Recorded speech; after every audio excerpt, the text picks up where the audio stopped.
বিশ্বনবী বলতেন, আল্লাহুম্মা জাআলনি সাবুরা ওয়া জাআলনি শাকুরা ওয়া জাআলনি ফি আইনি সগীরা ওয়া ফি আয়ুনিন নাসি কাবীরা।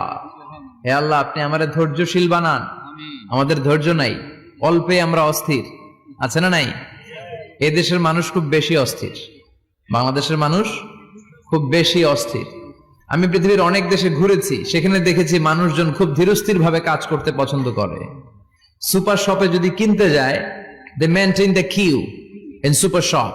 সুপার শপে লম্বা লাইন, সবাই যে ওখানে ভদ্রভাবে দাঁড়ায়, একজনের পর একজন যাবে। টিকিট কাটতে যাবে, লম্বা লাইন, একজনের পর একজন দাঁড়ায়, একজন যাবে আরেকজন। তো ওখানে যদি কোনো বাঙালি থাকে, তখন দেখা যায় তার অস্থিরতা। কেন সামনে এত লাইন, এত সময় লাগে কেন, আমি কখন পাবো, আমার কি হবে? অস্থিরতা আছে না নাই? মানে সে পারে না সামনে সবাইকে ডিঙ্গিয়ে আগে যে টাকা পে করবে, আগে যে টিকিট কাটবে। এই অস্থিরতা আমাদের কমাইতে হবে, ধৈর্যশীল হতে হবে।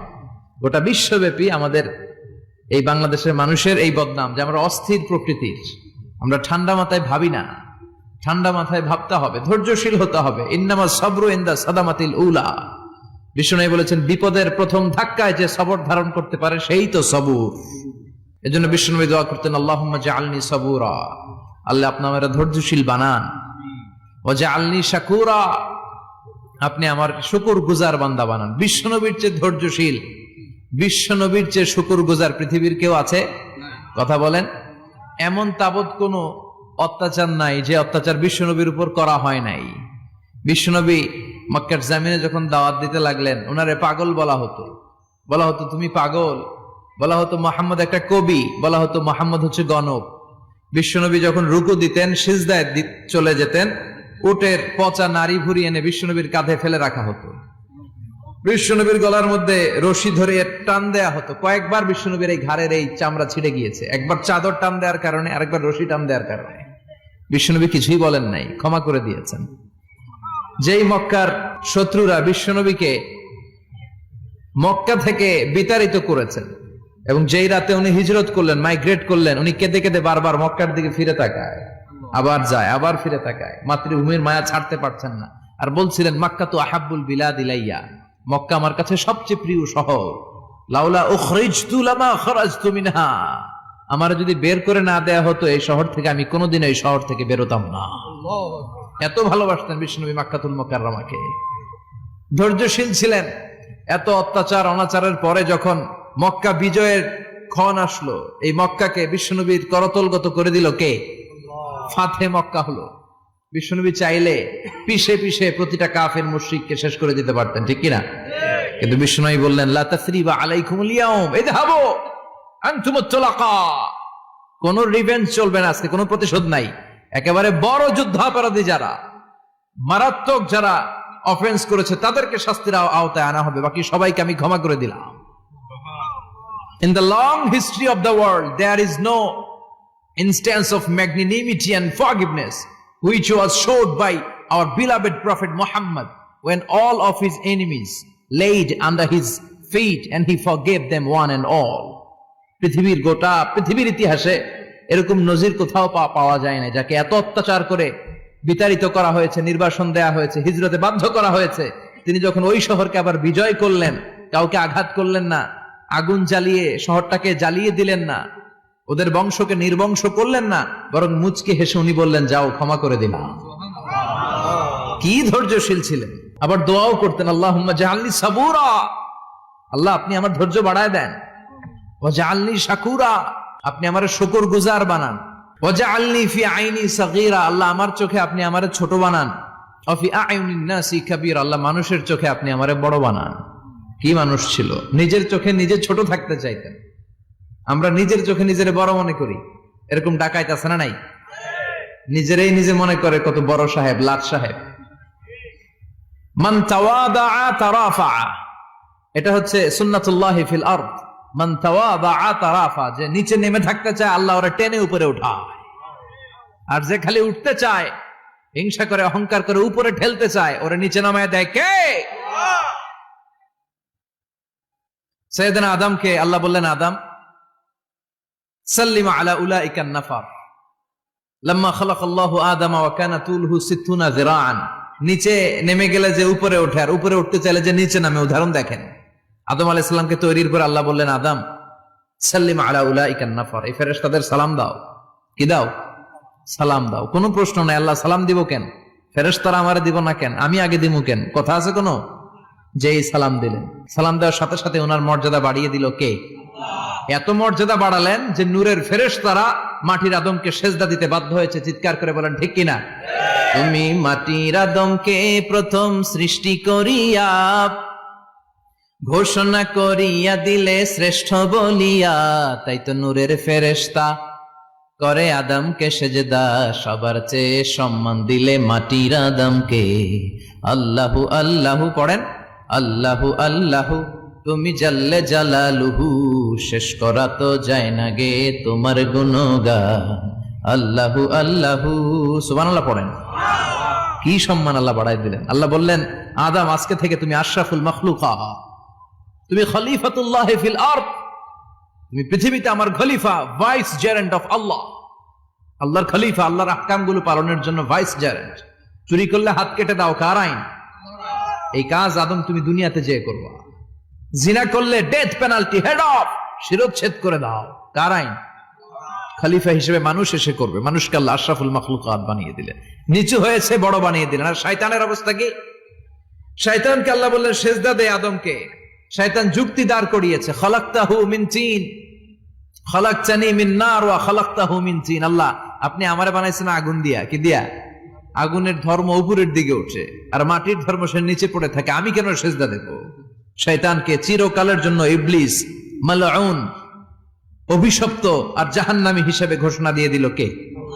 এজন্য আপনি ছোট থাকতে চাইবেন, আপনারা বড় বানাবে কে? আর আপনি নিজে যদি বলেন আমি বড়, থাপ্পড় মেরে আপনারা নিচে নামাই দিবে কে? এজন্য বিশ্বনবী দোয়ায় বলতেন, আল্লাহুম্মা জাআলনি সাবুরা ওয়াজআলনি শাকুরা ওয়াজআলনি ফি আইনি সাগীরা ওয়া ফি আ'য়ুনিন নাসি কাবীরা। ও আল্লাহ, আপনি আমারে ধৈর্যশীল বানান, আপনি আমারে শুকরগুজার বান্দা বানান, আমার চোখে আমারে আপনি ছোট বানান, মানুষের চোখে আপনি আমারে বড় বানান। সুবহানাল্লাহ পড়েন। এজন্য সবসময় শুকরগুজার থাকার চেষ্টা করতে হবে। রাজি আছেন তো? যে কোনো মুহূর্তে, যে কোনো পরিস্থিতিতে আমরা শুকরিয়া করব কার? চিল্লায় বলেন কার? আমরা যেন বেশি বেশি আল্লাহ তাআলার শুকরিয়া আদায় করতে পারি। আল্লাহ তুমি তৌফিক দাও। সবাই পড়ি আমিন। বিশ্বনবী যখন 15 কিংবা 20 বয়স, কোন বর্ণনা এসেছে 15, কোন বর্ণনায় 20, তখন তিনি একটা ছাত্র সংগঠন করেছিলেন, ইয়াং স্টারদের একটা অর্গানাইজেশন করেছিলেন। ওটার নাম তিনি দিয়েছিলেন হালাফুল ফুদুল। হালাফুল ফুদুল, ওইটারই আমরা বাংলা কি বলি? হেলফুল ফুজুল। হালাফ মানে শপথ, oath, we take an oath in the name of Allah. আল্লাহর নামে শপথ নেয়ারে বলে হালাফ। আর ফাদিলা, ফাদলুন, এগুলোর প্লুরাল হচ্ছে ফুদুল। ফুদুল মানে ভালো কাজ।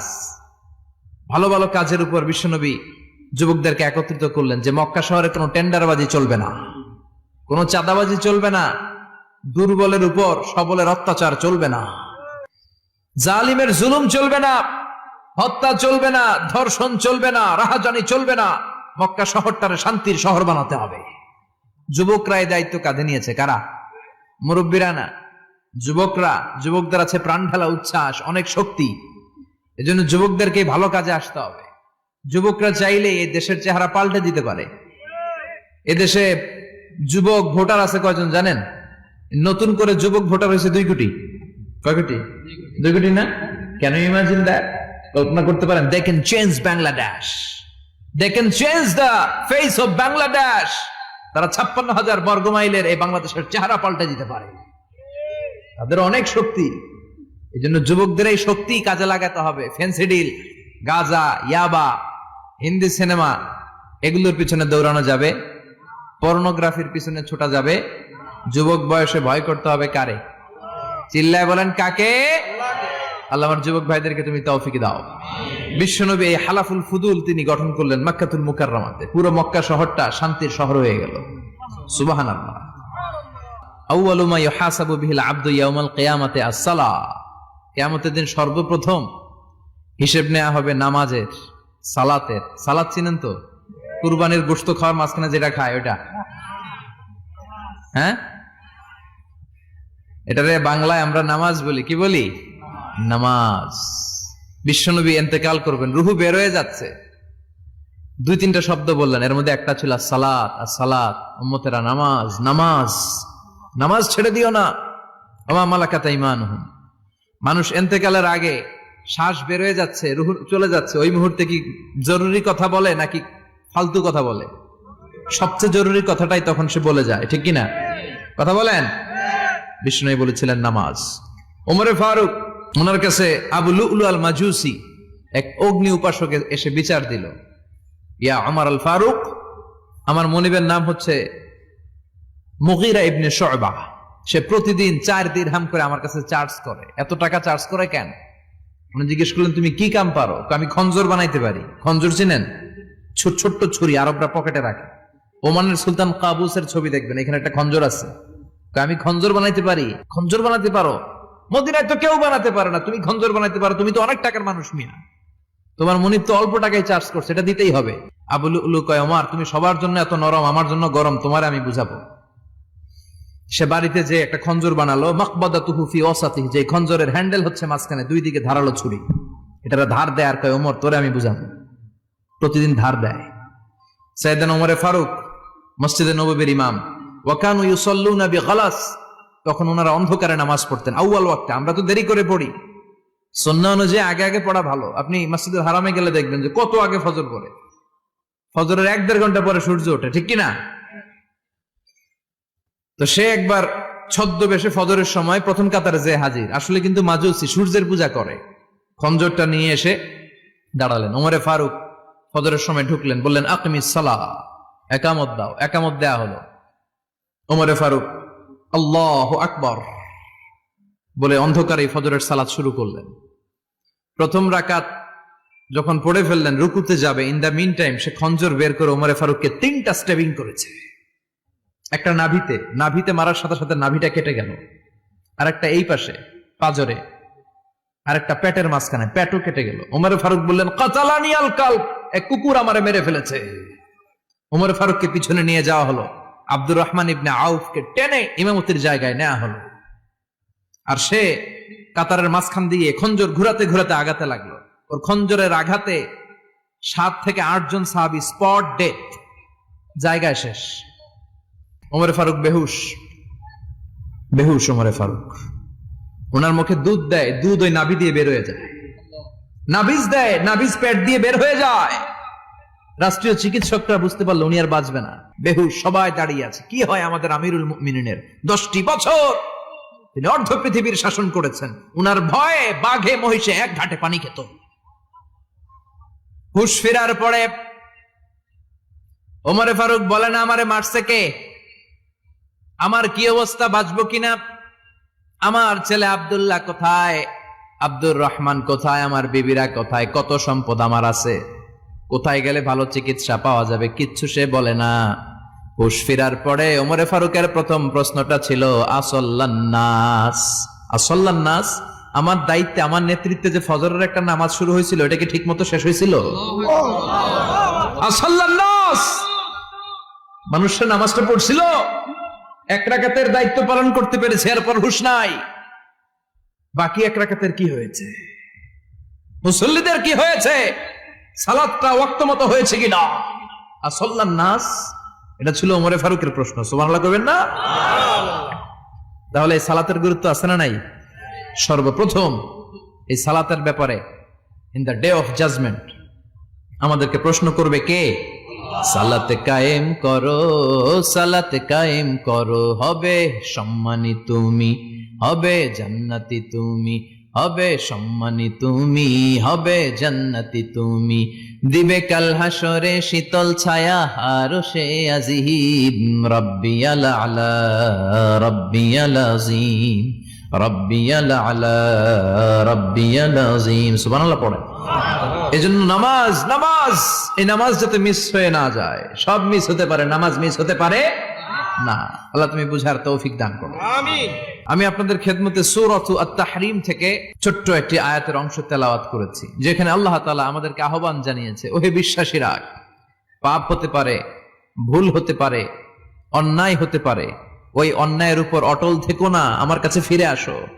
কাম টু ইউর লর্ড, তোমার রবের দরবারে ফিরে আসো, ক্ষমার মতো ক্ষমা চাও, ক্ষমার মতো ক্ষমা চাইলে আমি সব ক্ষমা করে দেব। সুবহানাল্লাহ পড়েন। রব্বুল আলামিন বলেন, ইয়া আইয়ুহাল্লাযীনা আমানু তুবু ইলাল্লাহি তাওবাতান নাসুহা। ও বিশ্বাসীরা, ভুল করেছো, অন্যায় করেছো, পাপ করেছো, জুলুম করেছো, আমার কাছে ফিরে আসো, ক্ষমা চাও। ক্ষমার মতো ক্ষমা চাইলে সব গুনাহ মাফ করে দিতে পারে কে? পাপ নাই, গুনাহ করি নাই, এরকম কেউ আছি? কথা বলেন। কত পাপ করছি কোনো হিসাব আছে? পৃথিবীর কেউ না জানলেও জানে কে? পৃথিবী না জানুক আমি তো জানি, আমি কি পাপ করেছি হায়। আমার পাপের করলে বিচার, বাঁচার আমার নাই উপায়। দয়াময় প্রভু মাফ করো আমায়, মাফ করো আমায়। পড়েন আমিন। আমাদের পাপগুলো ক্ষমা করে কে? চিল্লায় বলেন কে? আল্লাহ ডেকে বলে, গোলাম আমি হলাম গাফিরুয যামব কাবিলুত তাওব। আমার কাজ হলো ক্ষমা করা, আমার কাজ হলো তওবা কবুল করা। শয়তানের কাজ হলো ওয়াসওয়াসা দেওয়া, আমাদেরকে ভুল পথে নিয়ে যাওয়া। আর আমাদের কাজ হলো ভুল করে ফেলা, আল্লাহর কাজ হলো ভুলগুলো মাফ করে দেয়া। আল্লাহ ডেকে বলে, গোলাম তোরা যদি ভুল না করতি, তোরা যদি পাপ না করতি, তোরা যদি অন্যায় না করতি, তোদেরকে ধ্বংস করে দিয়ে এমন একটা জাতি আমি এই দুনিয়ার বুকে তৈরি করতাম যারা সকালবেলা ভুল করে দুপুরে মাফ চাইতো, দুপুরে ভুল করে রাত্রে মাফ চাইতো, আজকে ভুল করে আগামীকাল মাফ চাইতো। আর আমি আল্লাহ গুনাহগুলো তাদের সব ক্ষমা করে দিতাম। ক্ষমা করে দিতে আল্লাহর বড্ড ভালো লাগে। বান্দা আল্লাহর কাছে বারবার চাক, চোখের পানি ছাড়ুক, এটা আল্লাহ পছন্দ করে। চোখের পানির যে কত পাওয়ার আপনি কল্পনাই করতে পারবেন না। অনুশোচনার চোখের পানি চোখ বেয়ে নাকের ডগা পেয়ে জমিনে পড়ার আগেই আল্লাহ এই বান্দারে মাফ করে দেয়। বিশ্বনবী ডেকে বলে, ও আমার উম্মতেরা শোনো, আল্লাহর কাছে দুনিয়ার মানুষদের দুই ফোঁটা পানি সবচেয়ে প্রিয়। এক হলো জিহাদের ময়দানে রক্তের ফোঁটা, দুই হলো অনুতপ্ত বান্দার চোখের পানির ফোঁটা। কত ভুল আপনি করেছেন, কত অন্যায় আপনি করেছেন, কত পাপ আপনার হয়েছে, কত মিথ্যা আপনি বলেছেন, কয় ওয়াক্ত নামাজ ছেড়েছেন, কয় লাখ টাকা ঘুষ খেয়েছেন, কত যৌতুক আপনি খেয়েছেন, কত মিথ্যা আপনি বলেছেন। আপনার পাপ যত বড় হোক, যত বিশাল হোক, যত বেশি হোক, আল্লাহর দয়ার পরিসীমা তার চাইতেও বড়। আপনার পাপ, আপনার অন্যায়, আপনার জুলুমগুলো যদি হয় খালের পানির সমান, বিলের পানির সমান, আল্লাহর দয়া সাগরের পানির সমান। আপনার পাপ যদি হয় সাগরের পানির সমান, আল্লাহর দয়া মহাসাগরের পানির সমান। আপনার পাপ আর অন্যায় যদি হয় পাহাড়ের সমান, আল্লাহর দয়া আকাশের সমান। আপনার পাপ যদি হয় আকাশের সমান, আল্লাহর দয়া আরশের সমান। এজন্য আল্লাহ বললেন, ইয়া আইয়ুহাল্লাযীনা আমানু তুবু ইলাল্লাহি তাওবাতান নাসুহা। ও আমার গোলাম, তুই তোর নিজেরে যত বেশি ভালোবাসিস তার চেয়েও আমি তোরে বেশি ভালোবাসি। তোর বাবা মা তোরে যত বেশি ভালোবাসে তার চেয়েও আমাদেরকে বেশি ভালোবাসে কে? আল্লাহ বললেন, ভালোবাসারে তৈরি করার পরে আমি 100 টুকরা করলাম। চিল্লায় বলেন কয় টুকরা? 99 টুকরা ভালোবাসা আমি আল্লাহ নিজের মধ্যে রেখে দিলাম। 1 টুকরা ভালোবাসা গোটা বিশ্বের সবার মধ্যে আমি ভাগ করে দিলাম। 1 টুকরা ভালোবাসা পেয়ে আমাদের অবস্থা দেখছেন? আল্লাহ যদি 1 টুকরা না দিয়ে আমাদের 30 টুকরা দিত, কথা কন। 1 টুকরা না দিয়ে 80 টুকরা দিলে কি হইতো? কথা কয় না। 14 ফেব্রুয়ারি কবে? কথা কন। বিশ্ব ভালোবাসা এই দিবসের সাথে মুসলমানদের কোন সম্পর্ক? কোন মুসলমান ঘরের মেয়ে, কোন মুসলমান ঘরের ছেলে 14 ফেব্রুয়ারি এই ওয়ার্ল্ড ভ্যালেন্টাইন দিবস পালন করতে পারে? এগুলোর সাথে আমাদের সম্পর্ক নাই। যাদের মধ্যে কোনো ভালোবাসা নাই, মিল মোহাব্বত নাই, তারা বছরে একটা দিন দেখানোর জন্য পালন করে। আমাদের সারা বছরই তো ভালোবাসা। কথা কন। রাসূল আমার ভালোবাসা, রাসূল আমার আলো আশা, রাসূল আমার প্রেম বিরহের মূল আলোচনা, রাসূল আমার কাজে কর্মের অনুপ্রেরণা। ঠিক কিনা? আমার নবীর জন্য আমার ভালোবাসা আছে না নাই? আমার রবের জন্য আমার ভালোবাসা আছে না নাই? আমার মা বাবার জন্য ভালোবাসা আছে না নাই? সবার জন্য সবার ভালোবাসা আছে না নাই? আমগো দিবস লাগবো কেন? আজকেও তো আমগো ভালোবাসা দিবস, কথা কন। প্রতি মুহূর্তে আমাদের ভালোবাসা, এজন্য আমাদের ডেট পালন করা লাগে না। আমরা সব সময় সবারই ভালোবাসি। চিল্লায় বলেন ঠিক কিনা? এজন্য আল্লাহ ডেকে বললেন, গোলাম আমি যে তোদের কত ভালোবাসি তোর ধারণা নাই। চোখের পানি ছাড়, গুনার কথা স্মরণ কর, তওবা কর। তওবার মতো তওবা করলে সব গুনাহ মাফ করে দিতে পারে কে? আল্লাহ। বিশ্বনবী বলে আমার কোনো গুনাহ নাই, তারপরেও প্রতিদিন 70 বারেরও বেশি আমি তওবা করি। আল্লাহে ইন্নী আস্তাগফিরুল্লাহ ওয়া আতুবু ইলাইহি আকসার মিন 70 মাররা। Could you imagine that? কল্পনা করছেন কোনদিন যে নবীর গুনাহ নাই, ওই নবী তওবা পড়ে প্রতিদিন 70 বার, আকসার 70 বারেরও বেশি। আমার পড়া দরকার কয়বার?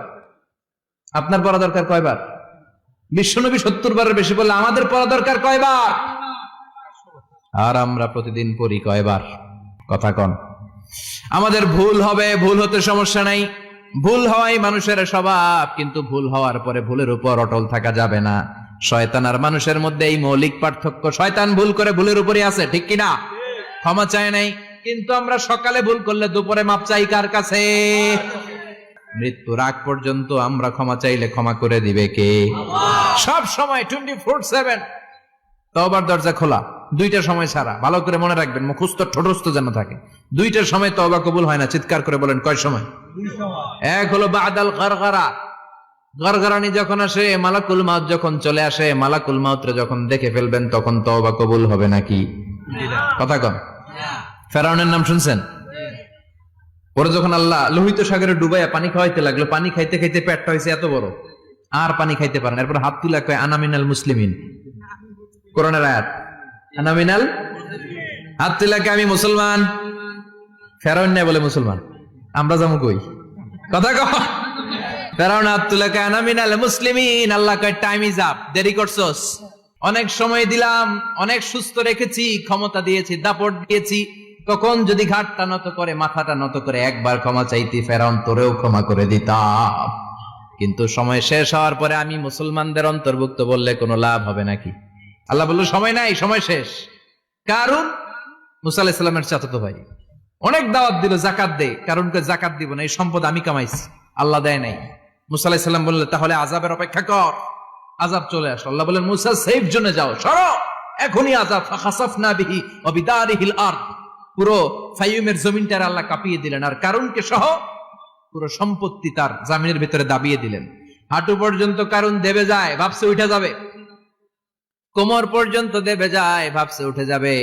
গলা পর্যন্ত যখন দেবে যায় আর সুযোগ নাই। কয় মুসা আমার সব সম্পত্তি তোরে আর তোর আল্লাহরে দিয়ে দিলাম, আমারে বাঁচা, আমারে সব সম্পত্তি তোর আর তোর আল্লাহর, আমারে খালি বাঁচা, চাচা আপন প্রাণ। আল্লাহ বলে সময় শেষ। তার মানে বাদাল গারগারা তওবা কিন্তু আর কবুল হয়? এই হলো একটা। নাম্বার 2, বাদা তুলুই শামস মিন মাগরিবিহা। প্রতিদিন সূর্য কোন দিক দিয়ে ওঠে? কথা কয় না? পূর্ব দিকে। কিয়ামতের আগ দিয়ে সূর্য আর পূর্ব দিকে উঠবে না, পশ্চিম দিক থেকে উঠবে। যেদিন প্রভাতে পশ্চিম দিক থেকে সূর্য উঠবে, ওই দিন থেকে তওবার দরজাটারে বন্ধ করে দিবে কে? আল্লাহ। তার আগ মুহূর্ত পর্যন্ত জীবনে যত গুনাহ করেছি, অন্যায় করেছি, চোখের পানি ছেড়ে ক্ষমা চাইলে ক্ষমা করবে কে? শয়তান আল্লাহরে চ্যালেঞ্জ দিছে, আল্লাহ তুমি আমারে জাহান্নামে পাঠাবা, আমিও তোমার বান্দা করে লয়ে একসাথে জামাতে ঢুকমু। একা ঢুকবো না, একা যাব না, তোমার বান্দাদেরকে সবগুলারে জাহান্নামী বানায়া তারপরে ঢুকমু। তোমার চ্যালেঞ্জ দিলাম, একটারও জান্নাতে ঢুকাইতে পারবা? আল্লাহকে তুই আমার চ্যালেঞ্জ দিলি? আমি তো সব রাজার বড় রাজা, মহারাজা, আমার চ্যালেঞ্জ দেশ, এত সাহস পাইলি কই? তুই আজীবন ওয়াসওয়াসা দিয়ে পাপ কাজ করাবি, একদিন তাফসীর মাহফিলে এসে আমার বান্দা ক্ষমা চাবে, আমি মাফ করে দেবো, তুই কি করবি? আজীবন অন্যায় করবে, আজীবন পাপ করবে, জুলুম করবে, একদিন চোখের পানি ছেড়ে আমার কাছে কান্নার মতো কান্না করলে আমি সব গুনাহ মাফ করে দেব। এজন্য আল্লাহ বললেন ইয়া আইয়ুহাল্লাযীনা আমানু তুবু ইলাল্লাহি তাওবাতান নাসুহা। ভুল করেছো, তওবা করো, মাফ করবে কে? সাইয়েদনা আদম আলাইহিস সালাম ভুল করলেন, দুনিয়ায় এসে শত শত বছর কাঁদলেন, কিন্তু ক্ষমা হয় না। আল্লাহরে বললেন, আল্লাহ কি করলে ক্ষমা পাবো বলো? ফাতালাক্কা আদামু মির রাব্বিহি কালিমাতিন ফাতাবা আলাইহি। আল্লাহ বললেন, ও আদম, তোমারে কিছু কালেমা শিখায় দেই, এই কালেমাগুলো দিয়ে আমার কাছে দোয়া করো, ক্ষমা করে দেব। আল্লাহ শিখায় দিলেন, ও আদম, দুই হাত তুলে চোখের পানি ছেড়ে আমার কাছে পড়ো, রব্বানা। পড়েন, রব্বানা যালামনা আনফুসানা ওয়া ইল্লাম তাগফির লানা ওয়া তারহামনা লানাকুনান্না মিনাল খাসিরিন। এটা শিখাই দিয়েছিল আল্লাহ। আল্লাহ, আমি জুলুম করেছি, অন্যায় করেছি, ভুল করেছি, পাপ করেছি, তুমি যদি ক্ষমা না করো, ক্ষমা করার কেউ নাই, ঠিক কি না? আমরাও পাপ করলে এই দোয়াটা পড়ার দরকার আছে না নাই? 5টা শর্ত সাপেক্ষে আমাদের তওবা কবুল করবে কে? তওবা কবুল হওয়ার কিছু শর্ত আছে, 5টা। কয়টা? চিৎকার মেরে বলতে হবে, তওবা কবুল হওয়ার শর্ত কয়টা?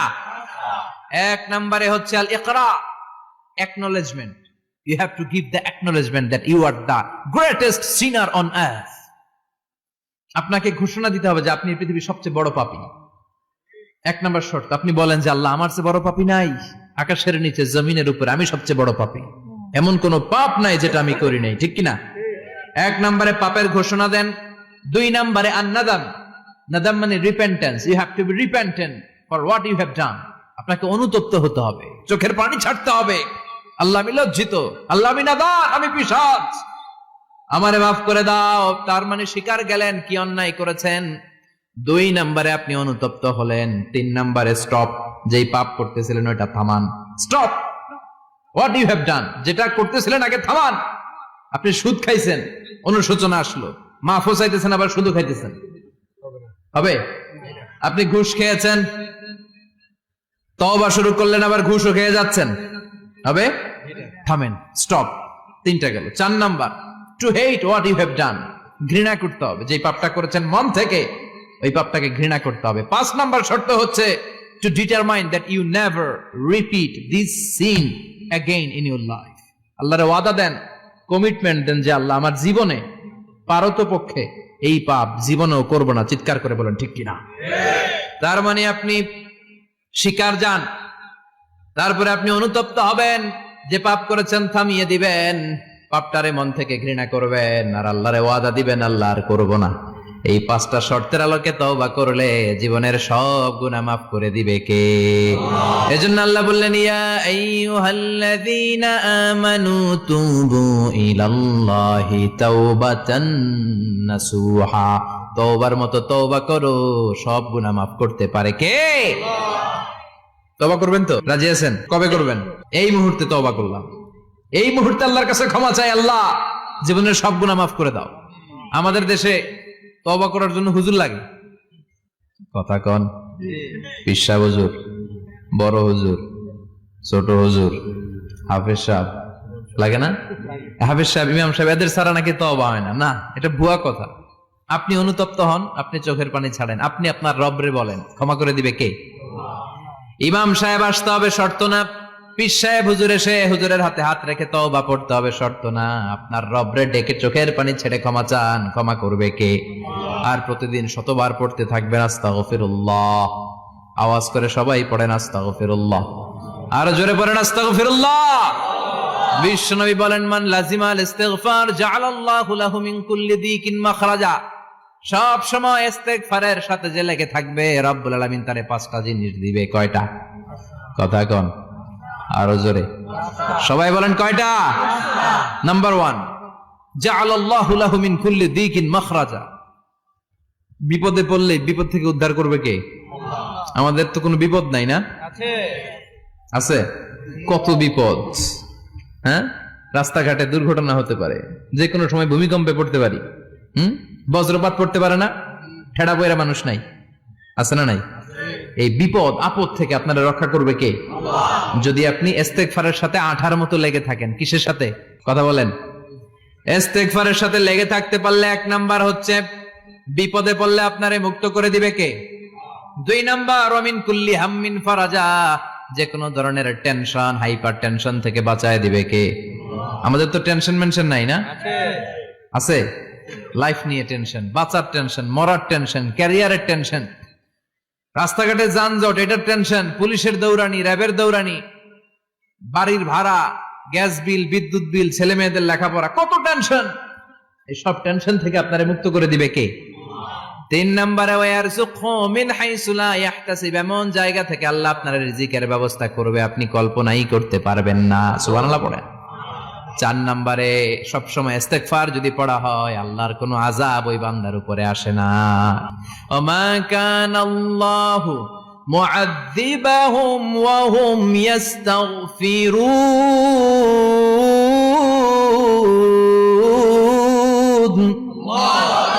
যতক্ষণ আমার বান্দা আমার কাছে ইস্তেগফার পড়তে থাকে আমার কোনো আযাব বান্দারে পাবে না। যতক্ষণ ইস্তেগফার পড়বেন আল্লাহর কোনো আযাব আপনার উপর আসবে না। 4টা গেল। 5 নাম্বার, বারবার ইস্তেগফার পড়লে রফিক ভাই আল্লাহ আপনার মুস্তাজাবুদ দাওয়া বানিয়ে দিবে। দোয়া করা মাত্র কবুল করে নেবে কে? আল্লাহ। মুস্তাজাবুদ দাওয়া বুঝেন তো? মানে যিনি হাত তুলতে দেরি কবুল হতে দেরি হয় না। বারবার ইস্তেগফার পড়ে দেখেন যে আপনার দোয়া কেমনে কবুল হয়। ইমাম আহমদ ইবনে হাম্বলের নাম শুনেছেন? হাম্বলি মাযহাবের প্রতিষ্ঠাতা, হানাফি, শাফিঈ, মালিকি। 4 নাম্বারটা আপনারা বলেন হাম্বলি। এই হাম্বলি মাযহাবের ইমামের নাম আহমদ ইবনে হাম্বল, জগৎ বিখ্যাত মুহাদ্দিস। একক স্বতন্ত্র হাদিসের কিতাব হিসেবে পৃথিবীতে সবচেয়ে বড় যে হাদিসের কিতাব ওইটার নাম মুসনাদ আহমদ ইবনে হাম্বল। 40,000 হাদিসের কালেকশন আছে এটাতে। এই ইমাম আহমদ ইবনে হাম্বল ওনার শেষ জীবনটা হাদিস পড়ানো, হাদিস কালেকশনের জন্য ব্যয় করেছেন। শহরের পর শহর, দেশ থেকে দেশ, দেশান্তরে ঘুরতেন একটা হাদিসের জন্য। উনি সফরে বেরিয়েছেন হাদিস কালেকশনের জন্য। প্রচন্ড শীতের রাত, উনি মাগরিবের নামাজ, এশারের নামাজ পড়ে একটা মসজিদে শুয়ে পড়লেন আর শুয়ে শুয়ে হাদিস পড়তেছেন। কি পড়তেছেন? কথা বলেন। আর মনে মনে ভাবলেন রাতটা মসজিদে কাটায় দেই, ফজরের নামাজ পড়ে আবার বেরোবো। কিন্তু দারোয়ান এসে বলে মসজিদে থাকতে পারবেন না, ওঠেন। দারোয়ান আছে না?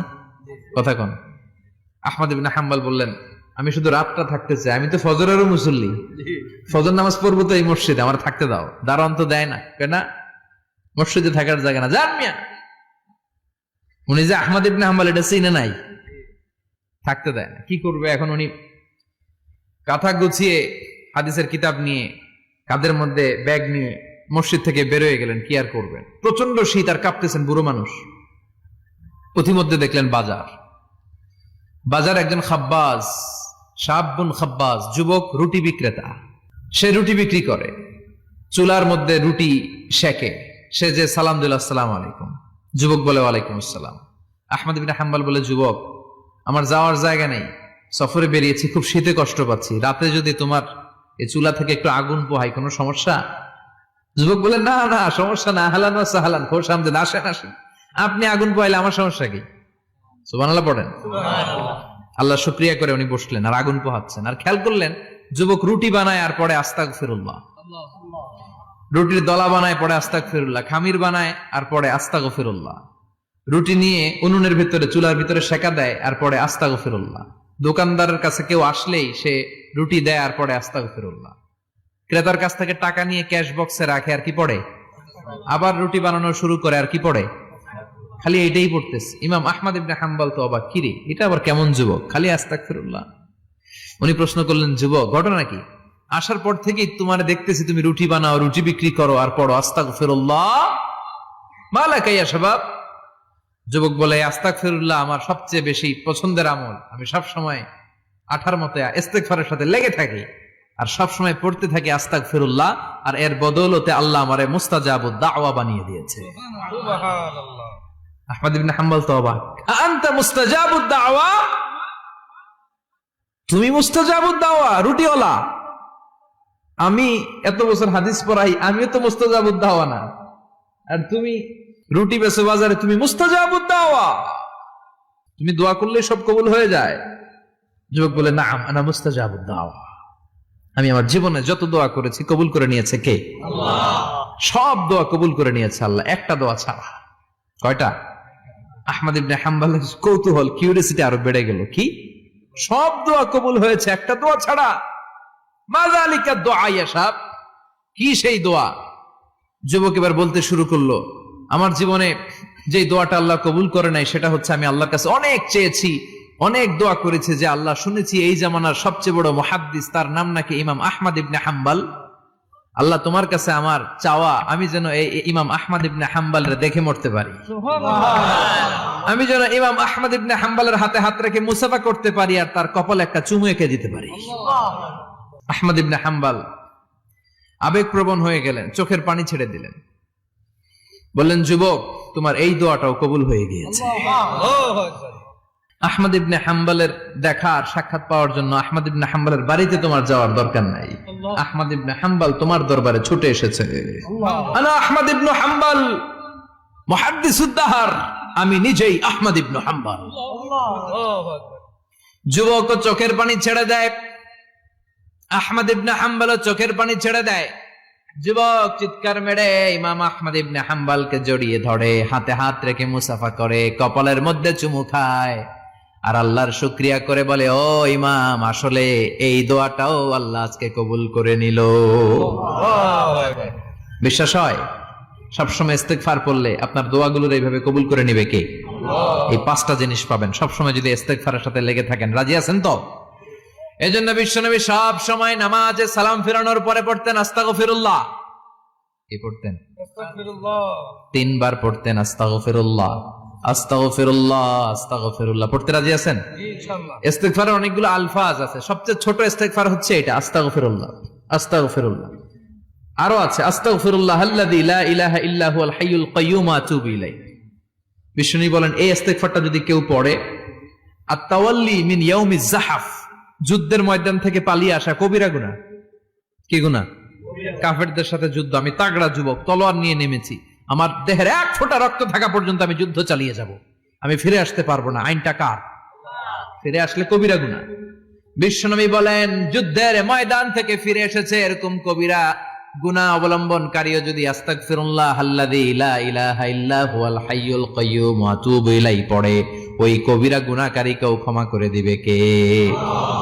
পড়তে রাজি আছেন তো? আবার সাইয়েদনা আবু বকর বললেন, ইয়া রাসূলুল্লাহ আল্লিমনি দুআআন আদউ বিহি ফি সালাতি, এমন দোয়া আপনি আমারে শিক্ষা দেন যে এই দোয়াটা আমি নামাজে পড়তে পারি। বিশ্বনবী বললেন, পড়ো, আল্লাহুম্মা ইন্নী যালামতু নাফসি যুলমান কাসীরান ওয়া লা ইয়াগফিরুয যুনুবা ইল্লা আনতা ফাগফিরলি মাগফিরাতাম মিন ইনদিক ইন্নাকা আনতাল গফুরুর রহিম। সুবহানাল্লাহ পড়েন। এটাও ইস্তেগফার। আমরা এটার বলে দোয়া মাসুরা, সালাম ফেরানোর আগে পড়ি না? যেখানেই ক্ষমা চাওয়ার কথা আছে ওইটারই কি বলে? ইস্তেগফার। আল্লাহুম্মা ইন্নী যালামতু নাফসি, আল্লাহ জুলুম করেছি, যুলমান কাসীরা, অনেক জুলুম, ওয়ালা ইয়াগফিরুয যুনুবা ইল্লা আনতা, তুমি ছাড়া এই গুনাহ ক্ষমা করার তো কেউ নাই, ফাগফিরলি মাগফিরাতাম মিন ইনদিক, তোমার দয়ায় আমারে ক্ষমা করে দাও, ইন্নাকা আনতাল গফুরুর রহিম, তুমি হলা ক্ষমাশীল। ঠিক কি না? এটাও ইস্তেগফার, এটাও পড়বেন। আর এই সব ইস্তেগফারের শ্রেষ্ঠ ইস্তেগফারের নাম সাইয়্যিদুল ইস্তেগফার। যত ইস্তেগফার হতে পারে এর মধ্যে সবচেয়ে শ্রেষ্ঠতম ইস্তেগফার নাম কি? সাইয়্যিদুল ইস্তেগফার। কথা কন। বুখারীর বর্ণনা, শাদ্দাদ ইবনে আউস রাদিয়াল্লাহু তাআলা আনহু বর্ণনা করেন, এই সাইয়্যিদুল ইস্তেগফার দিনের বেলা যে পড়বে ওই দিনে মারা গেলে সে জান্নাতি।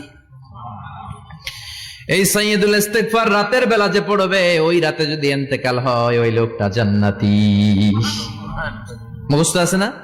কার কার মুখস্থ? হাত তুলেন। মাশাআল্লাহ, তাবারাকাল্লাহ, মাশাআল্লাহ, মাশাআল্লাহ।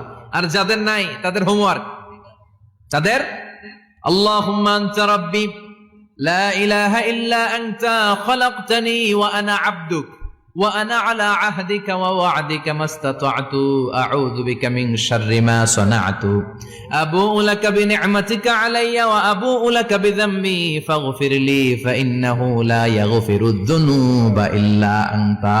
সুবহানাল্লাহ পড়েন। সুবহানাল্লাহ। আজকে রাতে পড়ছেন, মারা গেলে জান্নাতি। আল্লাহু আকবার। চিল্লায় পড়েন না আল্লাহু আকবার। আল্লাহু আকবার। এজন্য বিশ্বনবী বলেন, আমার আগের গুনাহ মাফ, পরের গুনাহ মাফ, তারপরেও প্রতিদিন আমি 70 বার তওবা ইস্তেগফার পড়ি। আজকে থেকে পড়তে রাজি আছেন তো? ইনশাআল্লাহ। বেশি বেশি ইস্তেগফার পড়া যাবে না? একটু প্রাণ খুলে, দিল খুলে আওয়াজ করে পড়েন তো আস্তাগফিরুল্লাহ।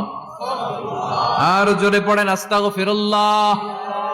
আবার সবাই পড়েন আস্তাগফিরুল্লাহ।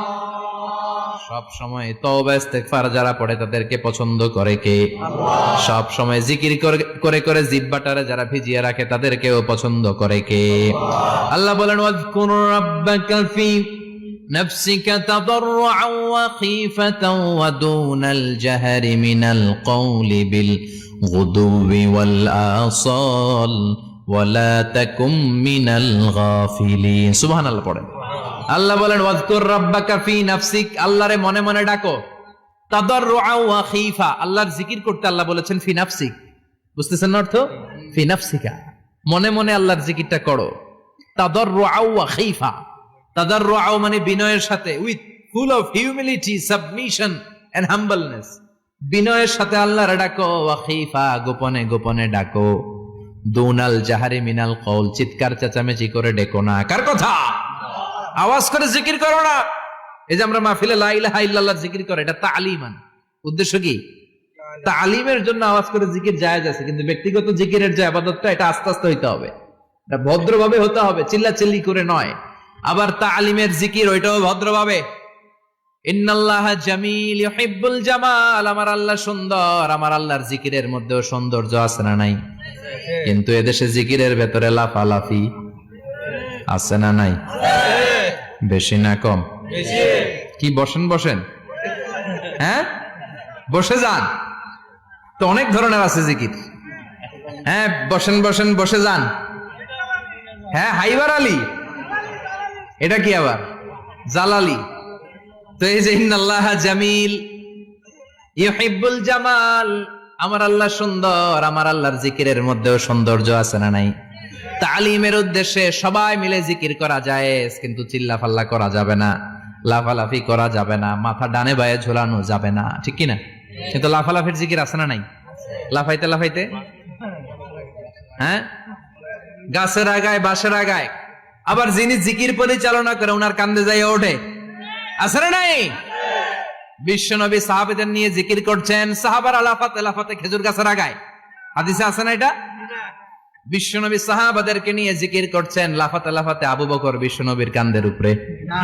আছে হাদিসে আছে? এটা জিকির নয়। কি সুন্দর দেখেন, ইসলাম বুঝা কত সহজ। ওয়াজকুর রাব্বাকা ফি নাফসিকা তাদাররুআ ওয়া খীফা, গোপনে জিকির করো, ভদ্রতার সাথে বিনয়ের সাথে জিকির করো। ওয়ালা তাকুম মিনাল গাফিলিন, দুনাল জাহারি মিনাল কওল, চিৎকার চেঁচামেচি করে জিকির করো না। যারা চিকফাল দিয়ে হই হই হই হই করে, আছে না? হই হই হই হই হই হইয়ের ভিতরে আল্লাহর নাম আছে। হ্যাঁ এই যে হুই হাই হুই হাই, এই স্টাইলের যে জিকির, এটার ভিতরে আমার আল্লাহর নাম আছে? আল্লাহর নাম যদি না থাকে ওইটা জিকির হবে? কথা বলেন। বিষ্ণু বললেন খবরদার, চিৎকার চেঁচামেচি করে লাফালাফি করে যারা জিকির করে, এরা মনে করে আল্লাহ কানে শুনে না। কথা বলেন। আপনি গোপনেও আল্লাহর ডাকলে আপনার ডাকে সাড়া দিবে কে? এজন্য রাব্বুল আলামিন বলেন ফাযকুরুনি আযকুরকুম ওয়াশকুরুলি ওয়ালা তাকফুরুন। বান্দা আমার জিকির তোমরা করো, আমিও তোমাদের জিকির করব, ঠিক কি না? আমরা যদি আল্লাহর জিকির করি, আমাদের জিকির করে কে? সুবহানাল্লাহ কইবেন না? আমরা আল্লাহর জিকির করে, আল্লাহ নাকি আমাদের জিকির করে? জানো তো কথা এটা। আবার হাদিসে কুদসিতে আল্লাহ বলেন ফাইন যাকারানি ফি নাফসি যাকারতুহু ফি নাফসি, আমার বান্দা যদি একা একা আমার জিকির করে, আমি আমার বান্দারে একা একা স্মরণ করি। ওয়া ইন যাকারানি ফি মালাইন যাকারতুহু ফি মালাইন খায়রিম মিনহু, এরকম মহা সম্মেলন করে যদি কেউ আমি আল্লাহর জিকির করে, আমি এর চেয়েও বড় মহা সম্মেলন ফেরেশতাদেরকে নিয়ে করে আমার বান্দারে স্মরণ করি। ওয়া ইন তাকাররাবা ইলাইয়া শিবরান তাকাররাবতু ইলাইহি যিরাআন, আমার বান্দা যদি আমার দিকে 1 বিঘত আসতে চায়, আমি আমার বান্দার দিকে 1 হাত এগিয়ে যাই। আমার বান্দা যদি আমার দিকে 1 হাত আসতে চায়, আমি আমার বান্দার দিকে 2 হাত যাই। ওয়া ইন আতানি ইয়ামশি আতাইতুহু হারওয়ালা, আমার বান্দা যদি আমার দিকে হেঁটে হেঁটে আসতে চায়, আমি আমার বান্দার দিকে দৌড়ে দৌড়ে যাই। সুবহানাল্লাহ পড়েন। এজন্য বিশ্বনবী বলেন লা ইয়াজালু লিসানুকা রাতবাম মিন যিকরিল্লাহ, আল্লাহর জিকির দিয়ে জিহ্বাটারে ভিজিয়ে রাখবা। কার কথা? চিল্লায় বলেন কার কথা? সবসময় আল্লাহর জিকির করতে রাজি আছেন তো? সবচেয়ে শ্রেষ্ঠ জিকির বিশ্বনবী বললেন আফদালু যিকরি লা ইলাহা ইল্লাল্লাহ। লা ইলাহা লা ইলাহা ইল্লাল্লাহু মুহাম্মাদুর রাসূলুল্লাহ সাল্লাল্লাহু। সবচাইতে শ্রেষ্ঠ জিকির লা ইলাহা, এর চেয়ে শ্রেষ্ঠ জিকির আছে? কথা বলেন। বিশ্বনবী বললেন, মান ক্বালা লা ইলাহা ইল্লাল্লাহ সিদকান মিন কলবিহি, একনিষ্ঠতার সাথে অন্তর থেকে কেউ যদি জীবনে একবার বলে লা ইলাহা ইল্লাল্লাহ, দাখালাল জান্নাহ, তার যদি পাপ থাকে, অন্যায় থাকে, ওই পাপ আর অন্যায়ের শাস্তিগুলার পরে কোনো না কোনো দিন আমার ওই বান্দা জান্নাতে ঢুকবে। একবার যদি খালিসান মিন কলবিহি সে পড়ে লা ইলাহা ইল্লাল্লাহ, তার জন্য জান্নাতকে অবধারিত করে দিয়েছে কে? আবার এটার নাম আল্লাহ দিয়েছে কালিমায়ে, কথা বলেন, দরাবাল্লাহু মাসালান কালিমাতান তাইয়িবাতান কাশাজারাতিন তাইয়িবাতিন আসলুহা সাবিতুন ওয়া ফারউহা ফিস সামা। সুবহানাল্লাহ। পবিত্র বাণী এটা কালিমায়ে তাইয়িবা। আবু সাঈদ আল খুদরি থেকে বর্ণিত, মুস্তাদরাকে হাকিম আর সহিহ ইবনে হিব্বানে এসেছে, বিশ্বনবী বলেন, মুসা আলাইহিস সালাম আল্লাহর একবার প্রশ্ন করলেন, ইয়া রাব আল্লিমনি দুআন আদউ বিহি, আপনি আমার এমন একটা জিকির শিক্ষা দেন যে জিকির দিয়ে আমি শুধু আপনার জিকির করব, কেউ এই জিকির করতে পারবে না। এই জিকির জানবো শুধু আমি আর জানবেন। কথা কোন? প্রশ্ন করছে কে? হ্যাঁ, কাকে করেছে? আল্লাহ এমন একটা জিকির শিখান যেই জিকির কেউ জানে না, আমি জানবো, আর ওই জিকির দিয়ে প্রাণ ভরে আপনারে ডাকবো। আল্লাহ বললেন, মুসা পড়ো লা ইলাহা লা ইলাহা ইল্লাল্লাহু মুহাম্মাদুর রাসূলুল্লাহ। মুসা আলাইহিস সালাম বললেন, আল্লাহ চাইলাম কি, কইলেন কি? লা ইলাহা তো জাতীয় জিকির, এটা তো আন্তর্জাতিক জিকির, এটা জানে না এমন কেউ নাই, এমনকি হিন্দু ভাইরাও জানে। কথা কন।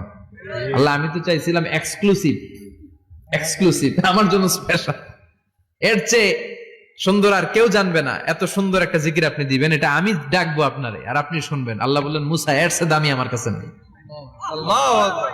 লাউ তাদউ লা ইলাহা ইল্লাল্লাহ ফি কাফা, লা ইলাহা রে যদি মুসা এক পাল্লায় রেখে দাও, ওয়াস সামাওয়াতু সাবউ ওয়াল আরদিন, সাত আকাশ সাত জমিন যদি আরেক পাল্লায় রেখে দাও, লা ইলাহা এক পাল্লায়, সাত আকাশ সাত জমিন আরেক পাল্লায় ওজন যদি দাও, লা রাজাহাত কাফাতু লা ইলাহা ইল্লাল্লাহ, মুসা দেখবা মুহূর্তের মধ্যে লা ইলাহা ইল্লাল্লাহর পাল্লা ভারী হয়ে গেছে। সাত আকাশ সাত জমিন এক পাল্লায়, শুধু লা ইলাহা ইল্লাল্লাহ এক পাল্লায়, মুহূর্তে লা ইলাহার পাল্লাটারে ভারী করে দিবে কে? এটা বিপ্লবী বাণী। আমরা এটার ভিক্ষার মধ্যে লাগাইছি। এখন ভিক্ষা করার সময় লা ইলাহা আছে না নাই? একটা টাকা দিয়া যান আমি গরিব ইনসান, আখিরাতে সওয়াব পাইবেন পাহাড় সমান। একটা টাকা দিয়া যান আমি গরিব ইনসান, আছে না নাই? জুমার নামাজের সময় ভিক্ষা করে একটা টাকা দিয়া যান, আর লা ইলাহার জিকির লগে, আছে না নাই? এটা আমরা ভিক্ষার জিকির বানাইছি, এটা তো বিপ্লবী বাণী। এই বাণীর পক্ষে যারা, তারা ন্যায় আর সত্যের পক্ষে চিল্লায় বলেন ঠিক কিনা? এই বাণীতে যারা বিশ্বাস করে তারা এক আল্লাহর সামনে মাথা নত করে দেয়, গোটা পৃথিবীর কোন শক্তির সামনে ওই মাথা নত হয় না, ঠিক কিনা? এই লা ইলাহা যারা আমরা মানি, আল্লাহ ছাড়া কারো সামনে মাথা নত করব? কোন শক্তি আমাদের মাথা নত করাতে পারে না। বিপ্লবী বাণী, এটা সংগ্রামী বাণী। এই বাণী এমন বিপ্লব তৈরি করে গোটা বিশ্ব পাল্টে দেয়। এই লা ইলাহার ব্যাখ্যা করেছেন সাইয়্যিদ কুতুব শাহীদ তার তাফসিরে। নাম শুনছেন? কি নাম তাফসিরের? ফি জিলালিল কুরআন। ফি জিলালিল কুরআন লিখে উনি মিশর কাঁপিয়ে দিলেন। তিনি গোটা বিশ্বের জাহালাতকে তার তাফসিরের লেখনীর মধ্যে দিয়ে তুলে এনেছেন। আর বলেছেন, আল্লাহর আইন ছাড়া পৃথিবীর বুকে কোনো আইন চলবে না। তার তাফসির পরে মিশরের সব যুবকরা রাস্তায় নেমে এলো। আন্দোলনের চোটে পুরো মিশরে উত্তাল গণ আন্দোলন। ইনিল হুকমু ইল্লা লিল্লাহ, আল্লাহর জমিনে আল্লাহর আইন ছাড়া কিছু চলবে। পুরো মিশর টালমাটাল, সরকার টালমাটাল। সরকার প্রধান ছিল জামাল আব্দুল নাসের। কয়টারে জেলে ভর? কথা কন। হকের কথা বললেই জেলখানা আছে না নাই? সাইয়্যিদ কুতুব শাহীদের জেলখানায় ভরা হলো। ওনারে জেলখানায় ভরার পরে আন্দোলন আরো 3 গুণ বেড়ে গেল। কায়রোর রাস্তায়, মিশরের রাস্তায় রাস্তায় ইসলাম প্রেমিক, কোরআন প্রেমিক যুবকদের আন্দোলন। পুরো আন্দোলনে মিশর কেঁপে উঠল। মিশর ব্যাপী আন্দোলনের গণজোয়ার। সরকারের অবস্থা খারাপ। সরকার এবার ঘোষণা দিল সাইয়েদ কুতুব শহীদ মিশরের যুবকদেরকে আন্দোলনে ঠেলে দেওয়ার কারণে তাকে মৃত্যুদণ্ড দেয়া হলো, ফাঁসি। যুগে যুগে কোরআনের পক্ষে যারা, এদের কাছে ফাঁসির রশি আছে না নাই? কিন্তু এই ফাঁসির রশিকে তারা থোড়াই কেয়ার করে, চিল্লায় বলেন ঠিক কিনা?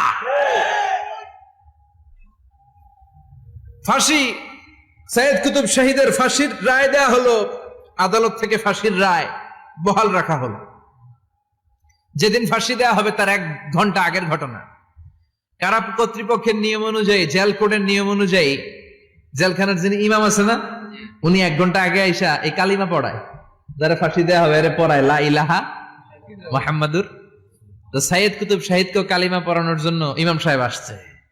ফাঁসির বাকি কয় ঘন্টা, এসে বলে সাইয়েদ কুতুব শহীদ আপনি পড়েন লা ইলাহা ইল্লাল্লাহ। সাইয়েদ কুতুব শহীদ বলে আমারে তুই কালিমা শিখাইস না, আমি কালিমা খুব ভালো জানি। যেই কালিমা পড়ানোর কারণে সরকার তোরে বেতন দেয়, ওই কালিমার ব্যাখ্যা করার কারণে সরকার আজকে আমারে ফাঁসি দেয়। তুই কালিমা পড়াস, তোরে টাকার বান্ডিল দেয়, আমি কালিমার ব্যাখ্যা করার কারণে ফাঁসির মঞ্চে দাঁড়াই, চিল্লায় বলেন ঠিক কিনা?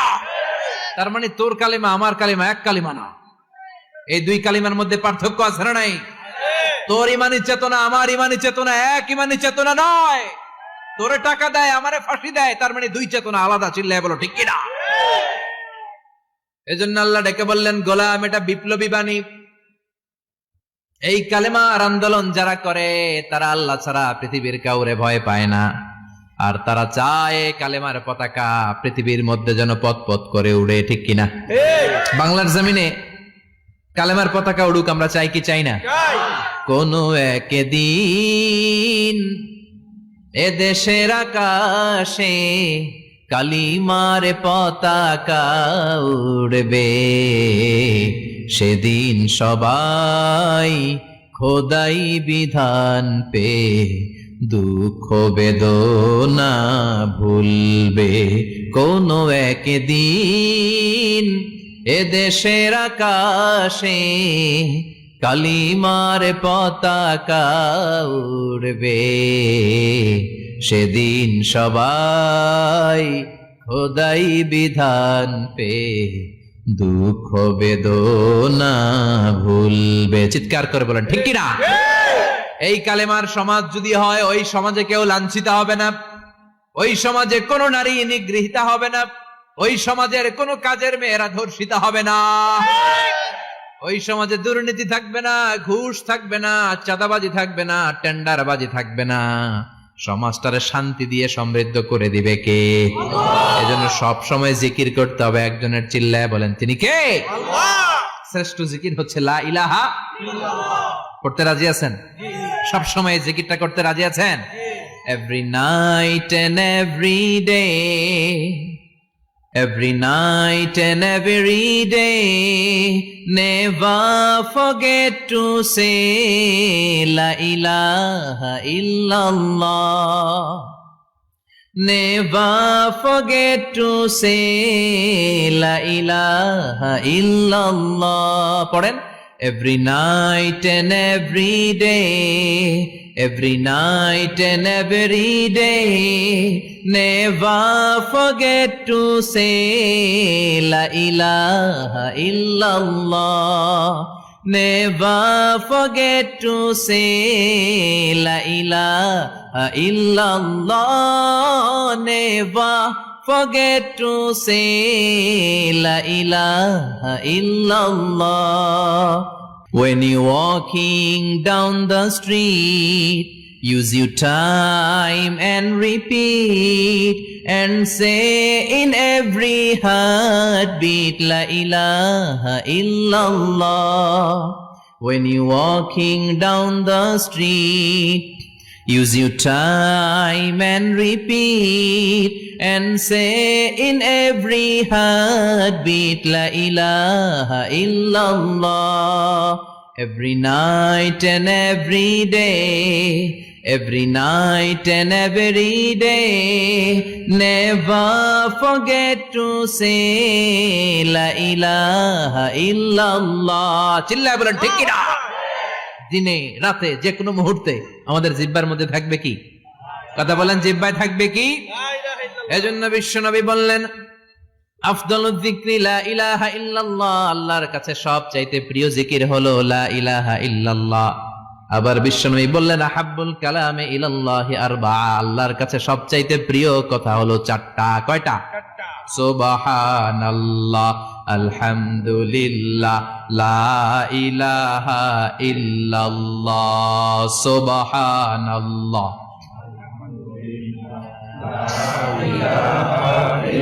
লা ইলাহা ইল্লাল্লাহু মুহাম্মাদুর রাসূলুল্লাহ। সুবহানাল্লাহ পড়েন। চারটা কথা আল্লাহর কাছে সবচেয়ে প্রিয়। একটা হচ্ছে সুবহানাল্লাহ, আরেকটা হচ্ছে আলহামদুলিল্লাহ, আরেকটা হচ্ছে লা ইলাহা ইল্লাল্লাহ, আরেকটা হচ্ছে আল্লাহু আকবার। এই যে শুরুতে তিনটা তাকবীর দিছি, এই তাকবীরটা আল্লাহর প্রিয় কথা যে চারটায়, চারটার মধ্যে একটা আছে না নাই? আওয়াজ করে পড়েন আল্লাহু আকবার। সবচেয়ে প্রিয় আল্লাহর কাছে এই চারটা কথা। লা ইয়াদুররুকা বিআইয়িহিন্না বাদাতা, বিষ্ণু বললেন এই চারটার যেটা দিয়ে শুরু করতে মন চায় করো, কোনো সমস্যা নেই। সুবহানাল্লাহ পড়েন। এজন্য ফরজ নামাজের পরে এই তাসবিহগুলো পড়বেন। আব্দুল্লাহ ইবনে আমর ইবনে আস তিনি বর্ণনা করেন, আমি বিশ্বনবীকে আঙ্গুলের গিরা দিয়ে এই তাসবিহগুলো পড়তে দেখেছি। রাআইতুন নাবিয়্যা সাল্লাল্লাহু আলাইহি ওয়াসাল্লাম ইয়াকিদু তাসবিহা বিয়ামিনি, আমি বিশ্বনবীর ডান হাতের আঙ্গুলের গিরায় তাসবিহগুলোকে পড়তে দেখেছি। পড়তে রাজি আছেন? ডান হাত তোলেন, এই আঙ্গুলের করের মধ্যে এভাবে রাখেন, এভাবে রেখে নামাজের পরেই সুবহানাল্লাহ আলহামদুলিল্লাহ পড়তে রাজি আছেন? সুবহানাল্লাহ 33 বার, আলহামদুলিল্লাহ 33 বার, আল্লাহু আকবার 33 বার পড়তে রাজি আছেন সবাই? আল্লাহ তুমি কবুল করো। ফরজ সালাতের পরে আমরা মুনাজাত দেওয়ার জন্য পাগল হয়ে যাই। আসসালামু আলাইকুম ওয়া রাহমাতুল্লাহ, আসসালামু আলাইকুম ওয়া রাহমাতুল্লাহ, আমিন ইয়া আরহামার রাহিমিন। আসসানা নাই? কিন্তু বিশ্বনবী সালাম ফিরানোর পরে সর্বপ্রথম যে আওয়াজটা করতেন সেটা হচ্ছে আল্লাহু আকবার। এরপর 3 বার পড়তেন আস্তাগফিরুল্লাহ, আস্তাগফিরুল্লাহ, আস্তাগফিরুল্লাহ। এরপর আয়াতুল কুরসি একবার। কয়বার? মান ক্বারা আয়াতুল কুরসি দুবুরা কুল্লি সালাতিন মাকতুবা লাম ইয়ামনাহু মিন দুখুলিল জান্নাতি ইল্লাল মাউত। প্রত্যেক ফরজ সালাতের পরে যে একবার আয়াতুল কুরসি পড়ে তার জান্নাতে ঢোকার ক্ষেত্রে আর কোনো বাধা থাকে না, একটা জিনিস ছাড়া, সেটা হচ্ছে মরণ। লোকটা মরে না তাই জান্নাতে যায় না, মরলেই জান্নাতি। সুবহানাল্লাহ, আল্লাহু আকবার। এরপরে 33 বার সুবহানাল্লাহ, 33 বার আলহামদুলিল্লাহ, 33 বার আল্লাহু আকবার। সবশেষে মিলাবেন লা ইলাহা ইল্লাল্লাহ ওয়াহদাহু লা শারীকা লা লাহুল মুলকু ওয়া লাহুল হামদু ওয়া হুয়া আলা কুল্লি শাইইন কাদির। এরপরে পড়তেন আল্লাহুম্মা আনতাস সালাম ওয়া মিনকাস সালাম তাবারাকতা ইয়া যাল জালালি ওয়াল ইকরাম। এরপরে পড়তেন আল্লাহুম্মা লা মানিআ লিমা আ'তাইতা ওয়া লা মু'তিয়া লিমা মানা'তা ওয়া লা ইয়ানফা'ু যাল জাদ্দি মিনকাল জাদ।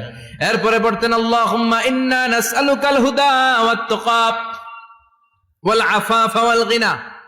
এরপরে পড়তেন আল্লাহুম্মা আ'ইন্না আলা যিকরিকা ওয়া শুকরিকা ওয়া হুসনি ইবাদাতিক। সুবহানাল্লাহ পড়েন। কত তাসবিহ, কত দোয়া। আবার ফজরের সময় পড়তেন আল্লাহুম্মা বিকা আসবাহনা ওয়া বিকা আমসাইনা ওয়া বিকা নাহইয়া ওয়া বিকা নামুতু ওয়া ইলাইকান নুশুর। সুবহানাল্লাহ পড়েন। এগুলো পড়ে না? আল্লাহুম্মা আমিন ইয়া আরহামার রাহিমিন। কত বড় ডাকাত! ফরজ সালাতের পরে তাসবিহগুলো পড়বেন। কথা বলেন, পড়তে রাজি আছেন সবাই? আর তাসবিহ শেষ হলে দোয়া করেন, সমস্যা নাই। দোয়া করতে হবে কার কাছে?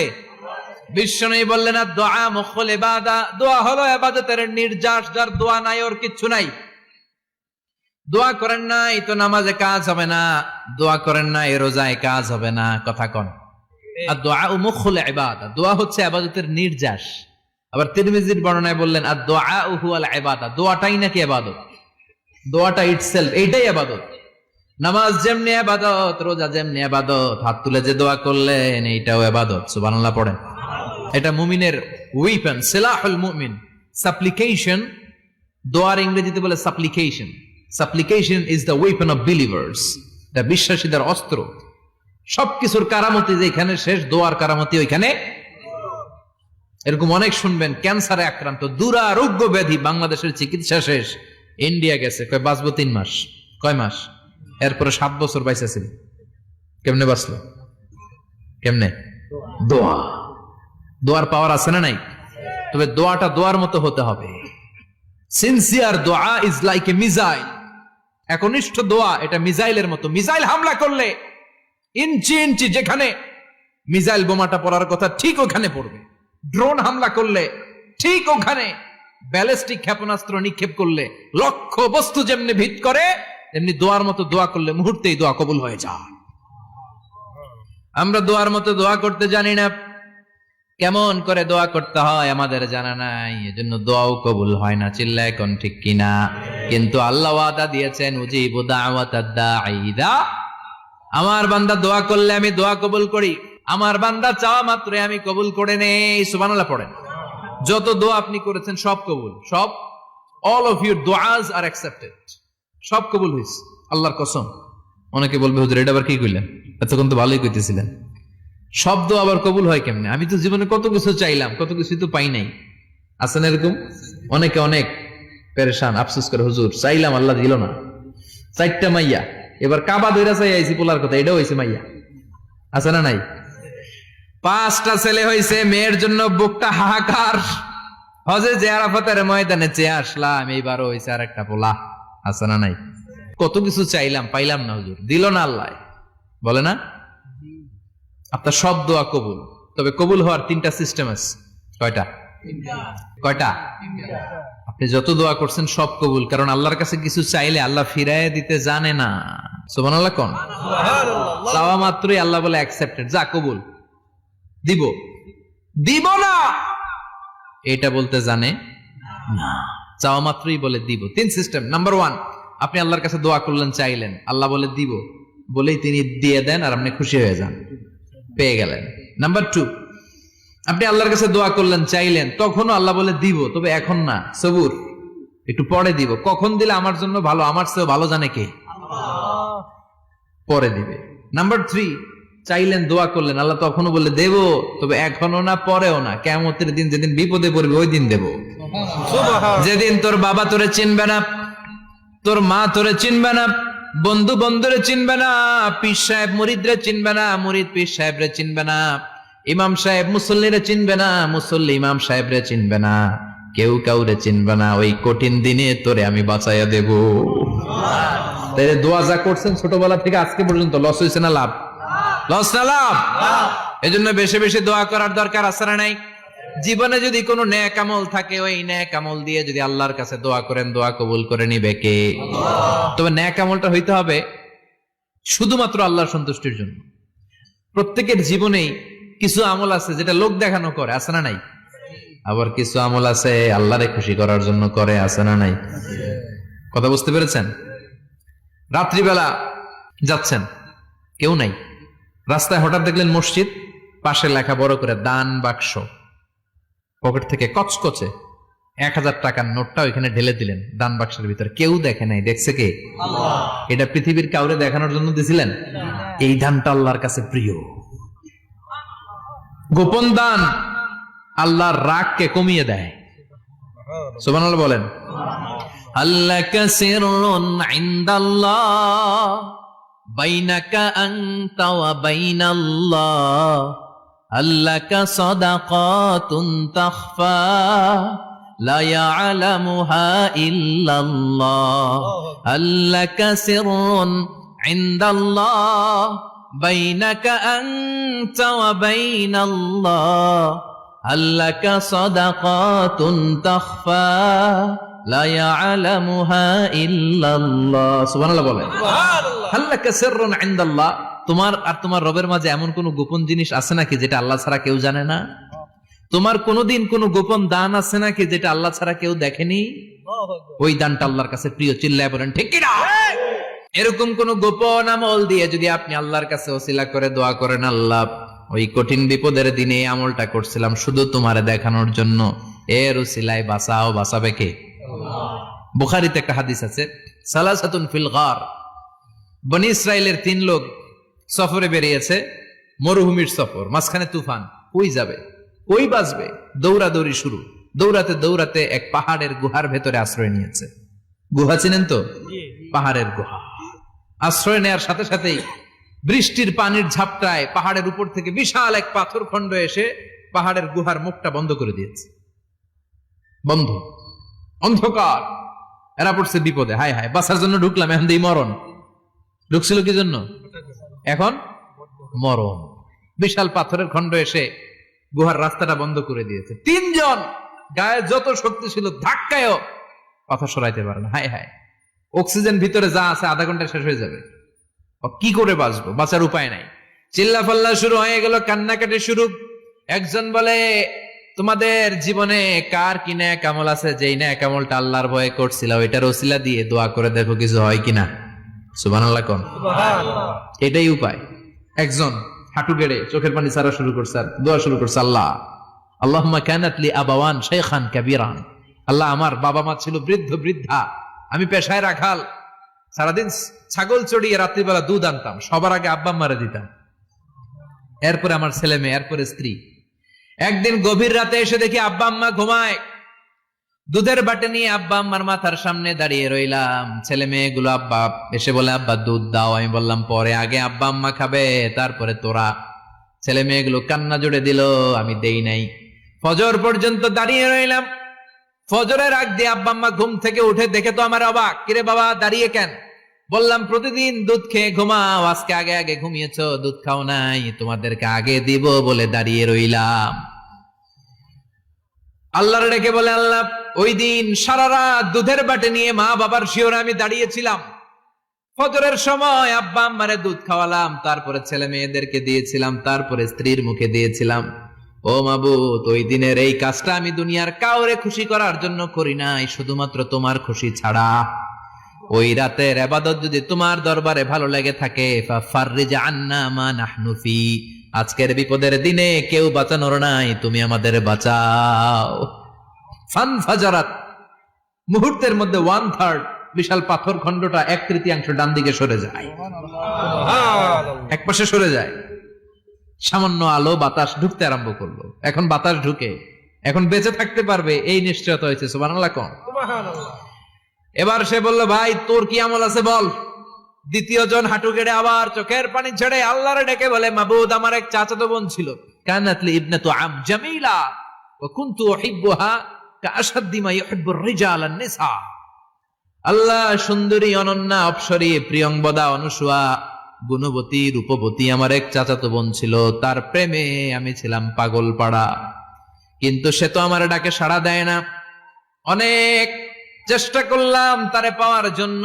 চাচাতো বোন আমারে বলে, 100 স্বর্ণ মুদ্রা যেদিন দিতে পারবা ওই দিন আমারে পাবা।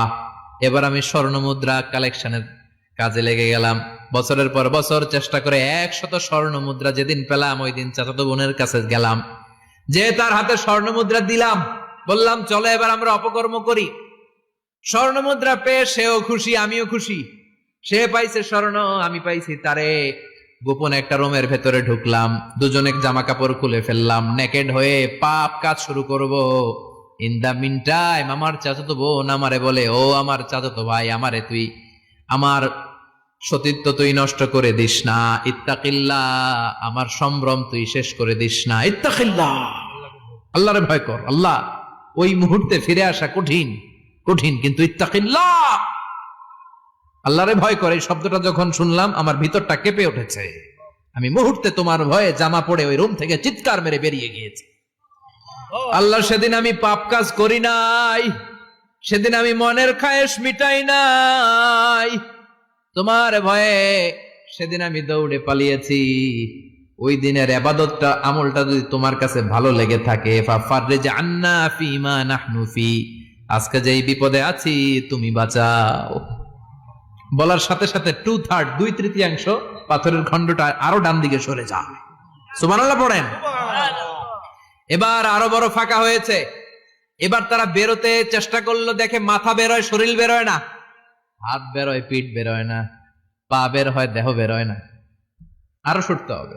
এবার বাকি আছে কয়জন?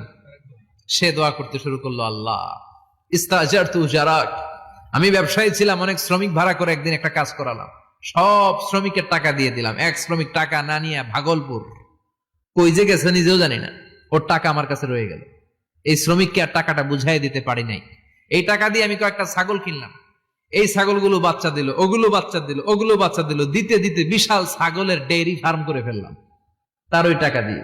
1 যুগ 12 বছর পরে সে এসে বলে আমার টাকা ফিরায় দাও। আমি বললাম এই যে ছাগলের ডেইরি ফার্ম পুরোটাই তোমার। সে বলে আতাস্তাহজিউ মিন্নি, আমার সাথে ঠাট্টা করো? আমি পাই সামান্য কয়টা টাকা, 1 যুগ আগে যে টাকা পাইতাম ওইটা দিলেই চলবে। আমি বললাম ও শ্রমিক, তোমার টাকা দিয়ে আমি ছাগল কিনে ব্যবসা করেছি, ছাগল বাচ্চা দিয়েছে, বাড়তে বাড়তে বাড়তে বাড়তে আজকের বিশাল এই ডেইরি ফার্ম। এই ডেইরি ফার্মের মালিক আমি নই, তুমি নিয়ে যাও। বলার সাথে সাথে শ্রমিক আনন্দে নাচতে নাচতে ডেইরি ফার্ম নিয়ে যায়।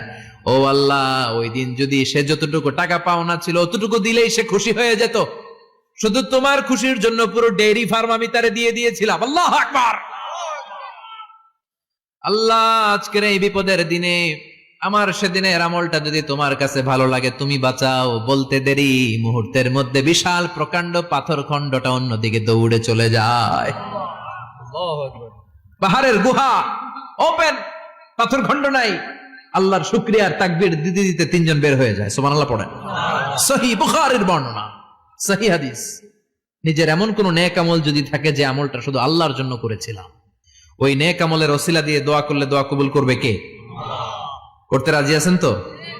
প্রতিদিন শতবার তাওবা ইস্তেগফার পড়তে রাজি আছেন? আল্লাহর জিকির করতে রাজি আছেন তো? আর বেশি বেশি দোয়া করতে রাজি আছেন? সবাই সবার জন্য দোয়া করবো, রাজি আছেন তো?